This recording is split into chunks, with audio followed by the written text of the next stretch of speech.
नमस्कार पोरांनो, प्रश्न आहे यूपीएससी 2020 चा। नक्कीच हा प्रश्न आगामी सर्व परीक्षांसाठी महत्वाचा आहे। प्रश्न आहे 1 2 3 4 5 या अंकांचा एकदाच वापर करून किती 5 अंकी मूळ संख्या बनतील।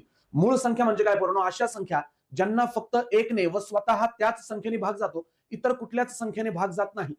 आता या अंकांपासून त्यांचा एकदाच वापर करून संख्या बनवण्याचा प्रयत्न केला। समजा 1 2 3 4 5 ही संख्या बनली 12345 आणि या ठिकाणी मी थोडा विचार केला, 3 ची कसोटी बसते का, 3 ने भाग जातो का? या 100% यांची बेरीज आहे 15, या अंकांची बेरीज 15 आहे आणि 15 ला 3 ने भाग जातो। आणि मित्रांनो लक्षात घ्या, याच्यातल्या अंकांची कशीही आदला बदल करून तुम्ही संख्या लिहिण्याचा त्या ठिकाणी प्रयत्न केला। समजा 13452 लिहिले काय आणि अजून एखादी संख्या तयार केली काय, त्यातल्या अंकांची बेरीज 15च येणार पोरांनो आणि 15 ला 3 ने भाग जाणार। म्हणजे यांच्यापासून कशीही संख्या बनवली त्याला 3 ने भाग जाणार आणि जर त्याला 3 ने भाग जातोय म्हणजे ती मूळ संख्या नाही। म्हणजे या प्रश्नाचं उत्तर आहे मित्रांनो 0।